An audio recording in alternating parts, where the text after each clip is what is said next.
Hello guys, welcome back to our channel.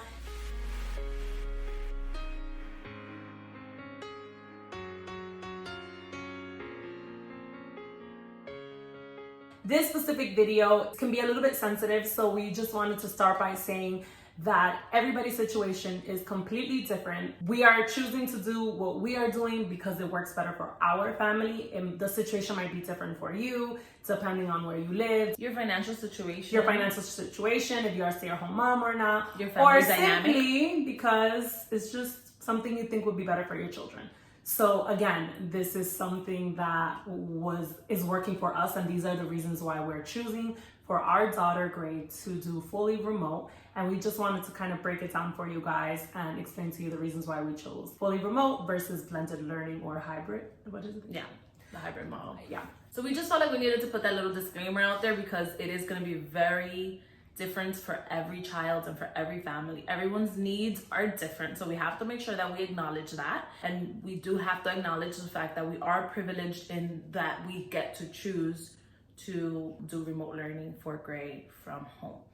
Now, we have had a lot of people ask us questions like, what are we doing, like across all the platforms? Because I feel like on Facebook I've been getting a lot of messages of like, what are we doing personally with Gray, because everybody knows that we have daycares. Several reasons why, but mainly because there is no certainty that schools will stay open. And to put her through having to meet a teacher for her kindergarten experience and then honestly not even see their face because of the face mask. At that age, children are very much about language, and through the mask, you can't really see a person's face. You can't really acknowledge that the person is smiling or not. It just was gonna be, for us, it felt like it would not be a smooth kindergarten experience to start off. And then worst case scenario, school would close again. I also want to add to that in terms of, yes, it's so true. The experience when they're on like pre-K, kindergarten, first grade ages can be a little bit difficult emotionally for them. But also in our experience right now, we have a lot of changes happening in our lives. We're expecting baby number 2, and that's already a big change for her. We just moved into this apartment, and so that was another change. She had to get used to a new place. With all those changes and the back and forth between the baby, the move, and then going into school, not knowing what school is going to feel like, and then also having to pull her out for whatever reason, or even us being even more exposed to more COVID just because I'm pregnant. We don't know how that affects pregnancy or not. So I feel like there's just a lot going against going back to school. It's a hard situation for so many families, and we get that. Yeah. One of the main things that I keep going back to is the fact that she didn't get to finish her pre-K year. She had an amazing teacher who she did it right. This whole like remote learning, the remote learning thing, she just was very detailed. Everything was very specific. She would send packages home every couple of weeks. And it was even easier for us to read. It was easy to follow. It was just amazing, and you know, the way that she scheduled the meetings and the way that every child had like different responsibilities, and they just knew.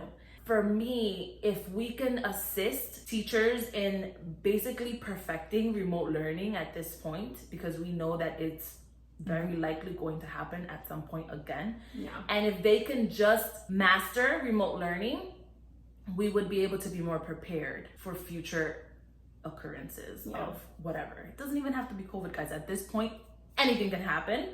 And we already know that the kids are gonna have to, switch to some sort of online learning.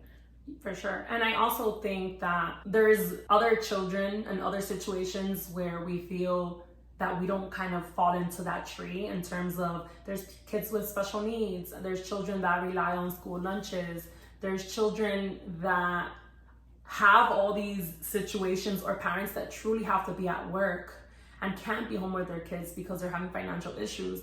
We feel like those children should be the priority to go into school. And since I am pregnant, I can be home with Gray and dealing with her remote learning. So again, that's something that we're privileged. That's our situation right now. Right. It doesn't mean that it's going to apply to everyone, but it is something that we're just sharing why we're choosing. Because we've been asked several times, and I feel like it is important from our perspective to explain why we're going that route. We're not like, you know, looking down on people that are sending their children to school. You have to do what you have to do for your family. That's always been our motto. Yeah. So we totally, you know, that's totally up to you. Everybody's different. Every family is different. Every dynamic is different. Every financial situation is different.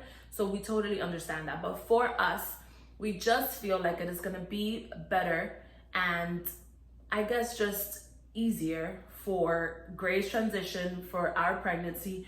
There's already so many changes going on within our family that I just think it's going to ease life for a kindergartner. So for us, you know, that's why we went that route. Yeah. So I also was thinking about her school. I know every school hasn't yet mastered remote learning. I know that a lot of families have not had a good experience with remote learning, and I know a lot of children cannot sit through these things like that. And so because Gray's school is so progressive and so kind of open-minded and very hands-on their activities, I felt like it wasn't just screen time the whole time. Reasons why families chose to opt out remote learning is because they had such a terrible experience with it. And so we did not. We had a really good experience with the remote learning. And so it even pushes us more to just continue what we were doing because it was just working for us and how the school was. I feel like they had a lot of resources and they just like listened to us and it just worked out really, really well. Again, guys, we know that was not everybody's situation. We have friends that was like, my child was not having it. Like it was like 3 minutes in and my child was not paying attention. It was really frustrating. It was hard to discipline. It was hard to parent because you're like trying to be a parent, trying to be a teacher. And a lot of parents were working from home as well at that time. And you're also working, have a career, doing it from home. It is a lot of work. So we understand, think that whatever option you choose, there's no wrong answer. Perfectly fine as long as it's working out for you.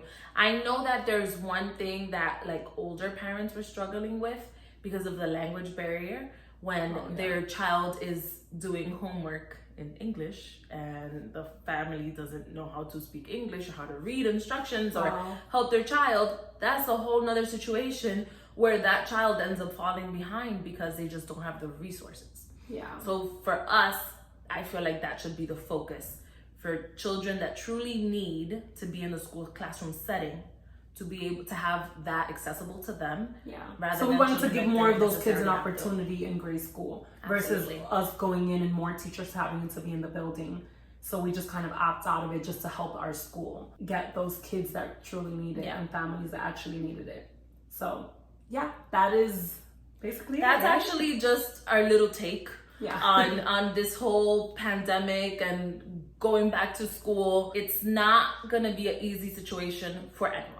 No. So there's going to be difficulties whether you choose to do hybrid learning, if you're going to be half in, half out, childcare for the rest of the time that your child is not in school, or if you have to, how does your work schedule work around your child's school schedule? It's going to be difficult. I feel like at this point, in whatever angle you look at it in, so at this point, make whatever choice is going to work best for your family. Stay safe.